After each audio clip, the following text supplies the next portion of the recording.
Hi, this is Jerry Seib with the Wall Street Journal.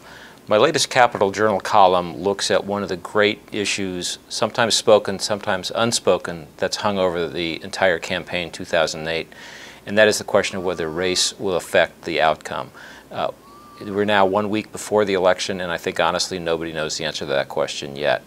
They don't know for a couple of reasons. One is that public polling doesn't tell you the answer to the question of whether some white voters are going to be afraid or unwilling to pull the lever for Barack Obama, an African-American candidate, because that's not the sort of question that people are likely to give an honest answer to when a pollster asks.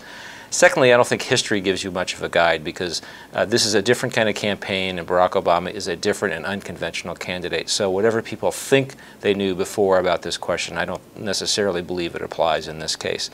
I think that leaves you with four possible scenarios on Election Day, any of which I think are equally likely to occur. One is that race will turn out to make no difference whatsoever, that we will find that the country has gotten beyond the situation in which race influences a lot of votes, and that the economy, in fact, is swamping all other considerations, and we'll just wash out the race issue.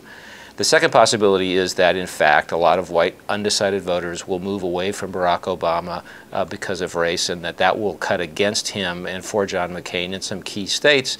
And some of those key states are still close enough that that might make a difference.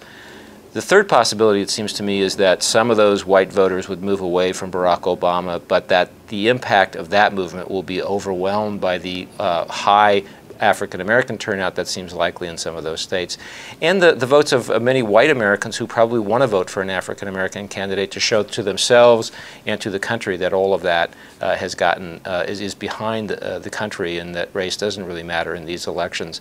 And I guess the fourth possibility, and the murkiest one, is that undecided voters in the end break away from Barack Obama, but in fact that movement has nothing to do with race whatsoever, that a lot of people who've been looking at Obama through this year of intense focus on him have decided they're not comfortable with him because of not race but democratic tax policies or cultural values, and that in fact they have already decided they're not going to vote with Barack Obama but haven't declared that to pollsters yet. If that happens, it's going to be very hard to analyze the exact effect of race on this election. That's why I suspect we won't know the answer even after the vote, and we're probably in for several more years of analysis of this question. This is Jerry Seib with the Wall Street Journal.